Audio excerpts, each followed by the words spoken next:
segundo escreveu Mateus, capítulo de número 16. E eu quero ler dos versículos 21 ao 28. Mateus, capítulo de número 16, versículos 21 e 28. O irmão Jailson escolheu um texto muito desafiador, principalmente para quem vai pregar. Deus tenha misericórdia de mim, meus irmãos. Ore por mim.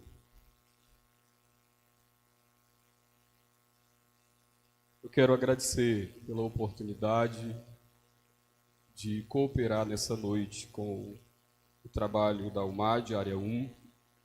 Cumprimentar o pastor Francisco, nosso coordenador da área, pastor e coordenador da área, irmão Jailson, que coordena a mocidade, e na pessoa destes, cumprimento a todos os dirigentes e demais obreiros e todas as congregações aqui de nossa área representadas. Deus abençoe a todos, em nome de Jesus. Quem encontrou Mateus 16, versos 21 a 28, diga amém. Está escrito assim: desde aquele momento, Jesus começou a explicar aos seus discípulos que era necessário que ele fosse para Jerusalém e sofresse muitas coisas nas mãos dos líderes religiosos, dos chefes dos sacerdotes e dos mestres da lei, e fosse morto e ressuscitasse ao terceiro dia. Então Pedro, chamando-o à parte, começou a repreendê-lo, dizendo: nunca, Senhor, isso nunca te acontecerá. Jesus virou-se para Pedro e disse: para trás de mim, Satanás, você é uma pedra de tropeço e não pensa nas coisas de Deus, mas nas dos homens. Então Jesus disse aos seus discípulos: se alguém quiser seguir-me, negue-se a si mesmo, tome a sua cruz e siga-me. Pois quem quiser salvar a sua vida, a perderá. Mas quem perder a sua vida por minha causa, a encontrará. Pois que adianta ao homem ganhar o mundo inteiro e perder a sua alma? Ou o que o homem poderá dar em troca de sua alma? Pois o Filho do Homem virá na glória de seu Pai com os seus anjos, e então recompensará a cada um de acordo com as suas obras. Garanto-lhes que alguns dos que aqui se encontram não experimentarão a morte antes de verem o Filho do Homem vindo no seu reino. Queridos irmãos, eu quero pregar esta noite segundo o texto bíblico lido e a direção do Senhor que inspirou a Escritura, sobre qual é o custo de ser um discípulo de Jesus. O que Cristo requer, exige dos seus discípulos. O que é necessário para segui-lo.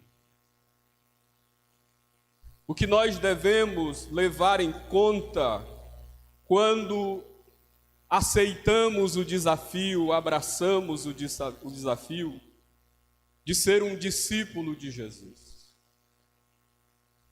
Eu pergunto aos irmãos esta noite: você é um discípulo de Jesus? Eu não estou perguntando se você um dia veio à frente da igreja, fez a oração do pecador e alguém orou por você. A minha pergunta é: você é um discípulo de Jesus? Eu não estou perguntando se você canta, prega, se você tem o seu nome no rol de membros da igreja. A minha pergunta é: você é um discípulo de Jesus? Não estou perguntando também se você clama ou canta, expressa, professa Senhor, Senhor, pois muitos que fazem isso, disse Jesus, não fazem a sua vontade. A minha pergunta é: você é um discípulo? Não estou perguntando também se você profetiza, expulsa demônios, opera maravilhas, pois muitos que assim fazem, no dia do juízo ouvirão da parte de Jesus: apartai-vos de mim, porque nunca vos conheci. A minha pergunta é: você é um discípulo de Jesus? Eu não estou perguntando também se você ouve as palavras de Jesus, pois na Bíblia há alguém que o ouviu por 3 anos de perto e no final de tudo traiu. A minha pergunta é: você é um discípulo de Jesus? Porque ser discípulo de Cristo vai além de todas estas coisas. Pois é possível ter o nome no rol de membros da igreja, é possível pregar, cantar, é possível exercer um cargo eclesiástico, é possível cumprir os deveres religiosos, é possível dizer Senhor, Senhor, é possível profetizar, até expulsar demônios, é possível fazer todas estas coisas e não ser um discípulo de Jesus. A minha pergunta, torno a repetir, é: você é um discípulo de Jesus? Você já se identificou com Cristo, porque um discípulo é um imitador? Você já se identificou com Cristo de tal forma que você pode fazer das palavras de Paulo as suas? Já estou crucificado com Cristo, vivo não mais eu, Cristo vive em mim. E a vida que agora vivo-a na fé do Filho de Deus, que me amou e se entregou a si mesmo por mim. O texto tem apreço. O que nós temos é o convite ou os desafios que Jesus apresenta diante daqueles que desejam ser um discípulo dele. E há uma expressão que nós não podemos perdê-la de vista, que está no verso de número 21, que diz assim: desde aquele momento, começou Jesus a explicar aos seus discípulos: é necessário que eu vá a Jerusalém, padeça nas mãos de sacerdotes e escribas, morra, mas ao 3º dia ressuscite.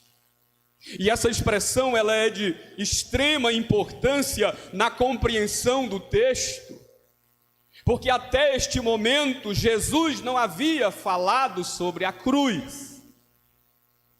Até este momento Jesus já havia falado sobre diversos assuntos, mas ele ainda não havia tocado no assunto central da sua missão, que era morrer na cruz pelos pecadores. E Jesus faz isso quando estava nas regiões de Cesareia de Filipe, e ele começa então a perguntar aos seus discípulos: o que dizem os homens sobre o Filho do Homem? E alguém se levanta e diz: olha, uns dizem que o Senhor é João Batista, outros que o Senhor é Elias, Jeremias, ou um dos profetas. E vós, quem dizeis que eu sou? Pedro, tomando a palavra, responde: tu és o Cristo, o Filho do Deus vivo. Pedro, é claro, expressa esta palavra não movido pela sua carne, mas movido pela inspiração pela revelação sobrenatural do próprio Deus, o próprio Jesus disse: Pedro, eu te digo que não foi carne e sangue que te revelaram isso, mas meu Pai que está nos céus. E eu te digo, Pedro, tu és Pedro, mas sobre esta pedra edificarei a minha igreja, e as portas do inferno não prevalecerão contra ela. Então Jesus, tomando as palavras de Pedro, expressa que essa de fato era uma verdade. Ele era o Filho de Deus, o Filho do Deus vivo. Ele vinha com o propósito de edificar a igreja, uma igreja edificada por ele, que pertencia a ele, sobre a qual as portas do inferno não prevaleceriam. E é a partir deste momento, desde esse momento, em que Pedro recebe a revelação de que ele é o Filho de Deus, que ele começa então a dizer: é necessário que eu vá a Jerusalém, morra, mas ressuscite ao terceiro dia. E por que eu disse que esse texto, esse versículo, essa expressão, ela é tão importante para a compreensão do que Jesus diz na sequência, desde aquele momento? Porque é exatamente, ou é no exato momento em que a glória de Cristo é revelada, em que a verdade sobre ele, de que ele é o Filho de Deus, o Deus encarnado, ele é aquele que foi enviado pelo próprio Deus. Quando esta verdade é revelada, é que Jesus começa a falar sobre a cruz. Por quê? Porque seguidores, acompanhantes, aqueles que estão apenas na multidão que acompanha Jesus, estão preparados para ouvir sobre a glória do Cristo, mas não estão prontos a seguir o Cristo da cruz. Eles estão prontos para ouvir sobre o Cristo glorioso, o Cristo poderoso, o Cristo que faz milagres, o Cristo que opera sinais, mas eles não estão prontos para seguir o Cristo crucificado. Eles estão apegados a uma teologia da glória, mas não abraçam o desafio da teologia da cruz. Eles estão prontos para se prostrarem e acompanharem e até seguirem por um momento o Cristo glorioso, poderoso, aquele que faz grandes sinais, mas eles não estão prontos para seguir aquele que morreu na cruz, o Cristo humilhado, o Cristo ferido, o Cristo sofrendo a vergonha da cruz, a face ensanguentada do Mestre, aquele que foi ferido pelo próprio Deus, moído por ele pelas nossas iniquidades. Os seguidores ou os simples acompanhantes na multidão que está presente em volta de Jesus, eles estão preparados para abraçar a glória, mas não entenderam e não aceitam às vezes o desafio de que o caminho da glória é pela senda da cruz. Antes da glória, há a cruz. Antes do trono, há a cruz. Antes da glória, sofrimento. Antes do céu, uma senda de dor. Antes das recompensas eternas, a renúncia, o desapego, o deixar para trás, o negar-se a si mesmo, o tomar a sua cruz, o seguir a Ele, se identificando com Ele por toda a vida. Por isso, esse texto é um virar da chave no ministério de Jesus. Ele está dizendo: agora eu apresentarei as demandas, as exigências que eu mesmo vou requerer daqueles que querem ser um discípulo, não apenas um participante de igreja, não apenas um frequentador da multidão, mas um discípulo de Jesus. Alguém que se identificou com Ele, alguém que parece com Ele, alguém que vive a vida dele, alguém que já entregou a vida completamente a Ele. Quais são as demandas? Quais são as exigências? O que Cristo requer dos seus discípulos? Em primeiro lugar, a primeira demanda que Jesus requer, exige dos seus discípulos, o primeiro custo para ser um discípulo de Jesus é entender que a cruz de Cristo é o instrumento para a redenção dos seus discípulos. Jesus diz: eu, de fato, Pedro, sou o Filho de Deus. Eu sou o Filho de Deus. Disseste bem, porque foi o Pai que te revelou. Mas eu quero que todos vocês compreendam que a cruz é uma estação necessária na estrada do Rei. Eu preciso ir a Jerusalém. É necessário que eu vá. É necessário que eu vá a Jerusalém, padeça nas mãos dos sacerdotes e escribas, morra, mas ao terceiro dia ressuscite. Jesus requer dos seus discípulos que compreendam que não há um atalho para a cruz. Não há como nos desviarmos da verdade de que precisamos abraçar um Cristo crucificado. Que o evangelho que nós abraçamos, que o Cristo que nós abraçamos, que o Cristo que nós seguimos é aquele que consumou a redenção dos seus discípulos na cruz. E ele diz a eles: a cruz é necessária. É necessário que eu vá a Jerusalém, padeça, morra, mas ao terceiro dia ressuscite. O que Jesus está dizendo é: acalmem um coração. A cruz é necessária, meus discípulos. Ela é necessária. Sabe por que ela é necessária? É porque ela não é um acidente de percurso.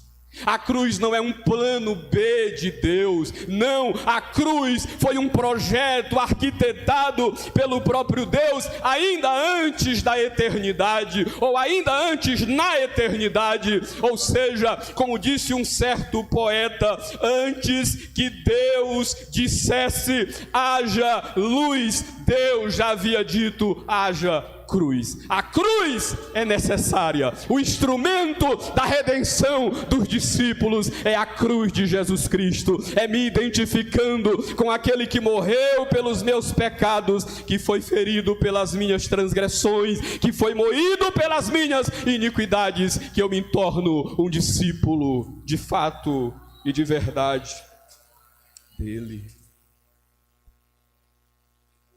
Para ser um discípulo de Cristo, é necessário nos identificarmos com a cruz.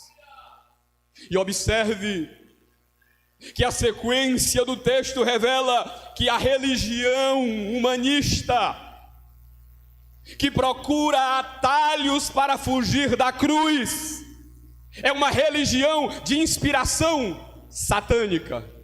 Pedro disse: Senhor, tenha dó de ti. Isso nunca vai te acontecer. Para trás de mim, Satanás, porque não cogita ou não entende as coisas de Deus, mas você está cogitando acerca das coisas dos homens. A religião humanista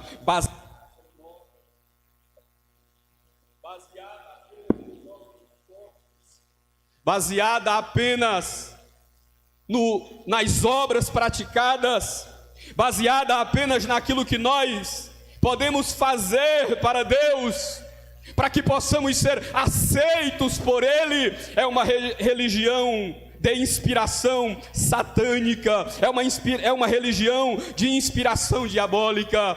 Porque a religião verdadeira, o cristianismo verdadeiro, o discipulado verdadeiro é olhar para o Cristo que morreu e dizer: Ele morreu por mim. Ele foi ferido pelas minhas transgressões. Ele foi moído pelas minhas iniquidades. Ele foi ferido em meu lugar. Ele levou sobre si o castigo que me traz a paz. Eu hoje sou salvo. Eu hoje sou discípulo, porque Ele, aquele que está no céu, que era Deus, esvaziou-se a si mesmo, tomou a forma de homem e se humilhou na cruz, morrendo em meu lugar, para que hoje eu fosse um discípulo dele. Ser um discípulo de Cristo é compreender que eu fui redimido pela sua cruz, pelo seu sacrifício. Em segundo lugar, a segunda exigência, a segunda demanda de Cristo aos seus discípulos, no verso 24 ele diz: então disse Jesus: se alguém quiser seguir-me, negue-se a si mesmo. Se a primeira demanda é olhar para Cristo, ou olhar para a sua cruz como instrumento da minha redenção, a segunda demanda que Jesus coloca diante dos seus discípulos, o que ele requer, o custo do discipulado, é a negação do eu. Aquilo que o escritor Timothy Keller chamou de autoesquecimento. E eu disse que esse texto é desafiador, porque infelizmente os irmãos sabem, não é de hoje, mas isso se tornou ainda mais intenso nestes últimos dias. Nós vivemos em uma sociedade marcada pelo narcisismo. Nós vivemos em uma sociedade que está apaixonada pela sua própria imagem, que não consegue adorar ou admirar outra coisa a não ser o seu próprio reflexo no espelho. Nós vivemos uma sociedade marcada pelo egocentrismo. Nós vivemos um tempo em que está muito em voga o amor próprio, o ame-se a si mesmo, que nada mais é do que um outro nome para a egolatria. O convite de Cristo, entretanto, é: negue-se a si mesmo. Abrace o autoesquecimento. Entenda que para segui-lo, para ser um discípulo, você precisa negar a si mesmo. Você precisa, permita-me a expressão, se abandonar nos braços de Jesus. Você precisa exercer o autoesquecimento e compreender que o mundo não gira em torno de você, que você não é o centro, que nada gira em torno da sua vida, que você não é alguém ou para quem ou por causa de quem Cristo faz todas as coisas, ou acerca das quais todas as coisas giram em torno de você.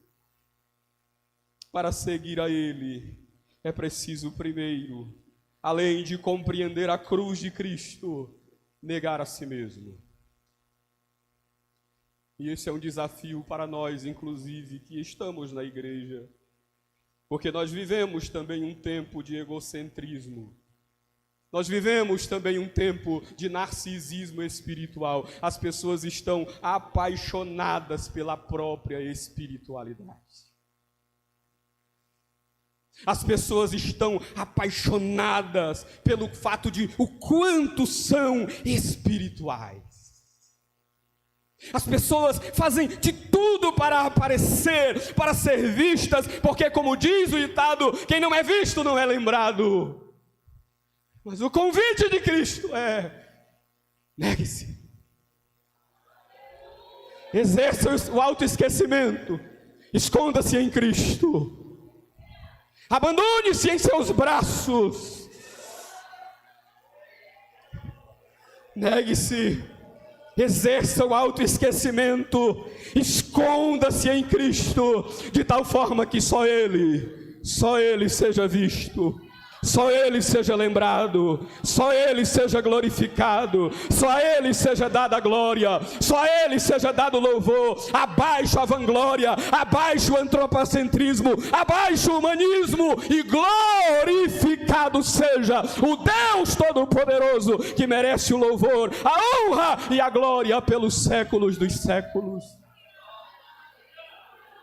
Você precisa se despir, moça, rapaz, meu amigo, meu irmão. Você precisa se despir dessa síndrome maléfica de querer aparecer. Deixe que Cristo apareça, deixe que Cristo seja lembrado, deixe que Cristo seja glorificado. Exerça o autoesquecimento, negue-se a si mesmo, porque quando eu nego a mim mesmo, quando eu exerço o autoesquecimento, então Cristo torna-se de fato o governante, aquele que dirige a minha vida. Eu entendo que nada mais gira em torno de mim, nada gira em torno das minhas necessidades e preferências. É tudo dele, é tudo por ele, é tudo para ele. Ele é o centro, e a partir de então toda a minha vida se torna uma vida teocêntrica. Deus é o centro. Eu trabalho para a glória de Deus, eu cuido da minha família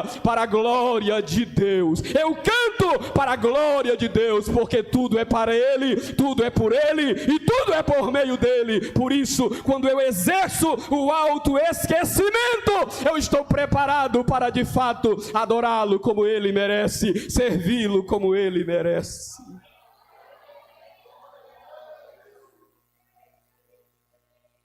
Negue-se a si mesmo, exerça o autoesquecimento, abandone a síndrome de pavão, de querer aparecer, deixe Deus ser visto em sua vida.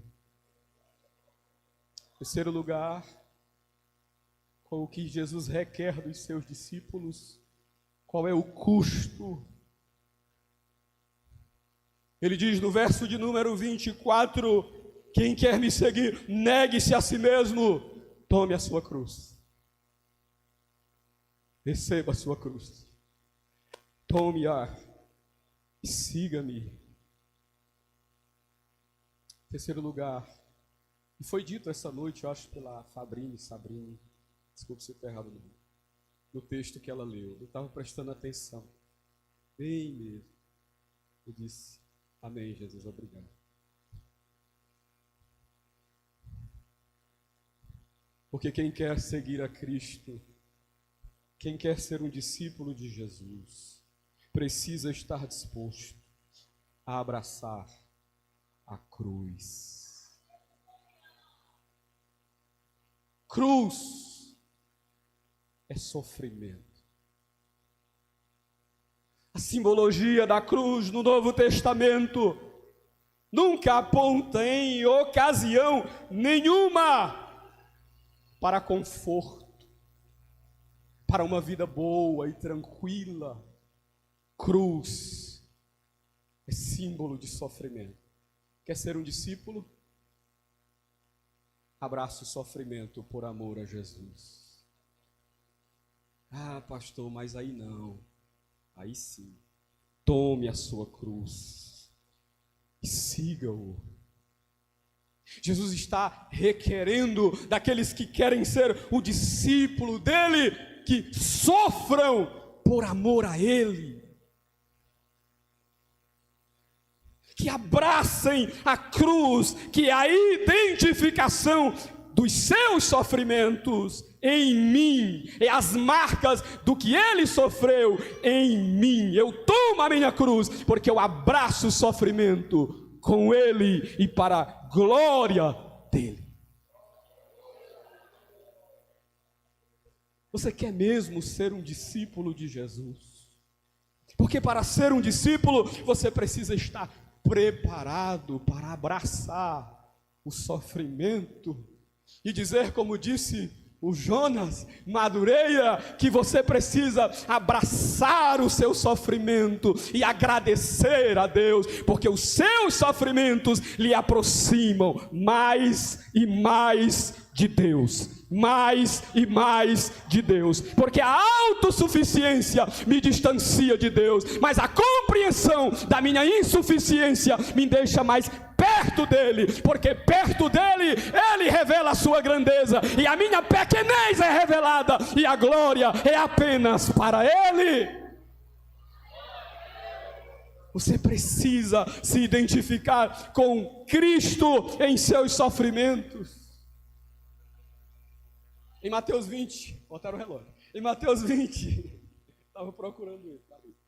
Em Mateus capítulo 20, você vê isso descrito de maneira muito clara, quando a mãe dos filhos de Zebedeu, de Tiago e João, chega ao encontro de Jesus, ou diante de Jesus, e diz assim: Senhor, eu quero que o Senhor permita que os meus filhos sentem no teu reino, na tua glória, um à tua direita e um à tua esquerda. Olha, como o olhar deles, a esperança deles estava para além da cruz, na glória, na glória.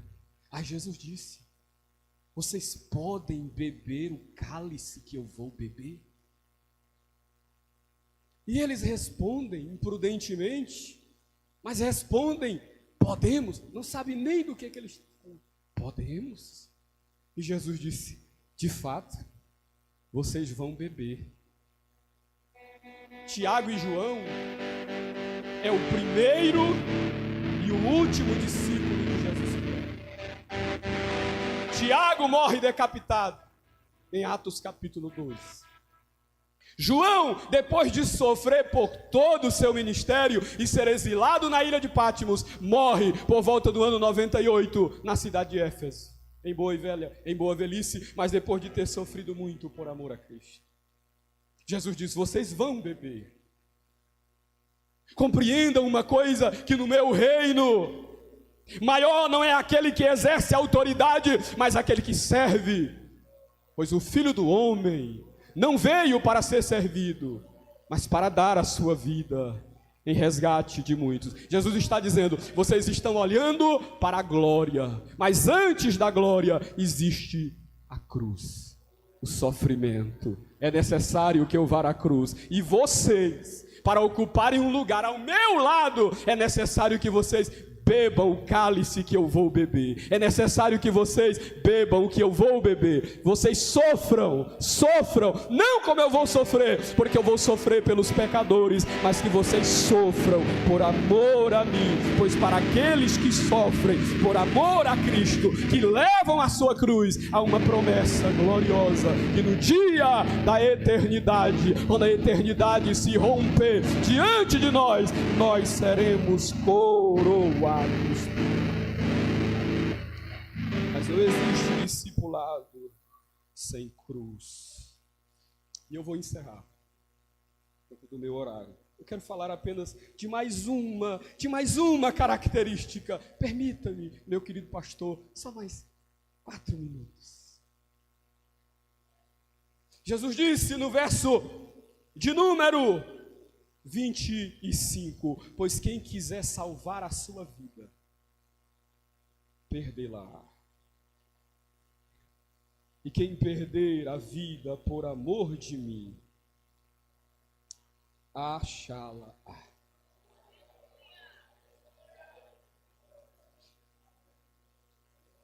Aleluia. Quer ser um discípulo de Cristo? O custo para o discipulado, o custo que Jesus requer dos seus discípulos, é compreender que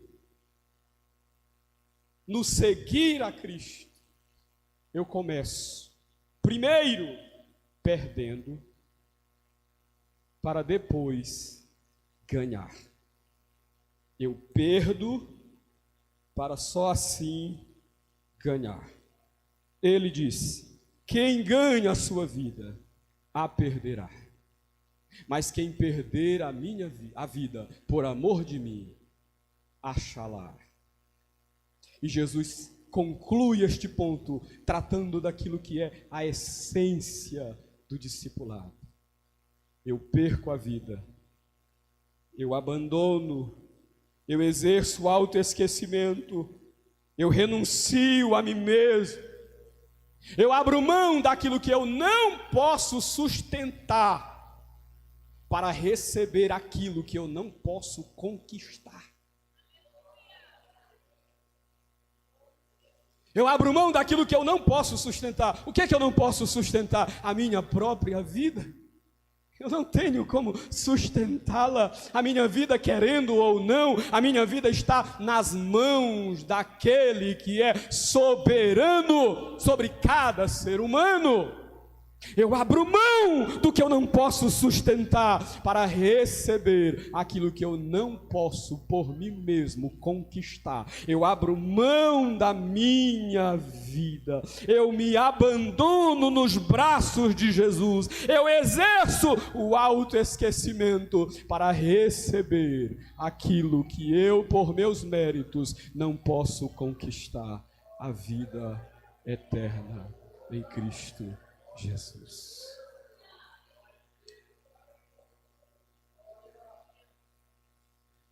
Você é um discípulo de Jesus?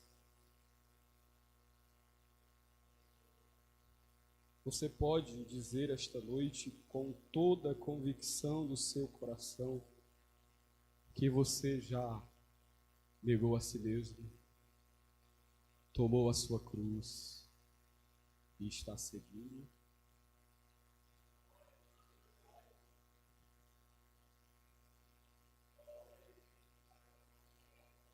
Senhor, eu te agradeço pela tua palavra, que é viva e eficaz, que testifica ao nosso coração. A tua palavra é suficiente para ir onde eu não posso ir,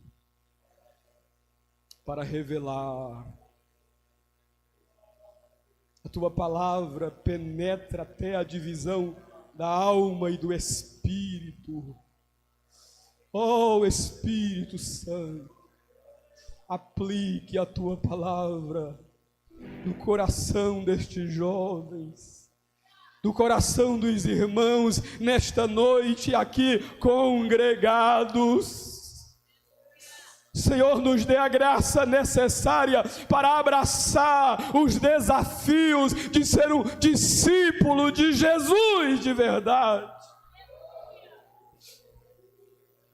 Que o teu nome em nós seja glorificado, que o louvor seja tributado apenas a ti, que a glória seja apenas ao Senhor, que nós nos escondamos debaixo de tuas mãos, que a tua glória nos envolva como a fumaça que envolveu Isaías na visão do trono, e que entre nós se ouça apenas o cântico: Santo, Santo, e basta. Santo, Santo é o Senhor dos exércitos, Santo, Santo, Santo, Santo é aquele que está entronizado e que reina pelos séculos dos séculos. Amém.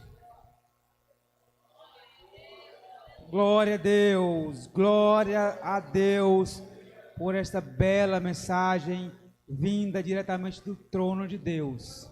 Pode até não ser aquela mensagem que a gente estava esperando, mas com certeza, sem sombra de dúvida, é aquela que nós estávamos precisando ouvir nesta noite para o nosso crescimento espiritual.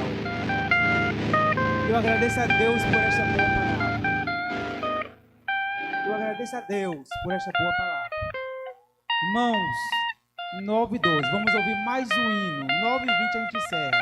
Irmã Nathalie, louve aqui em nome de Jesus mais um hino. E logo após a gente já estará encerrando o trabalho em nome de Jesus.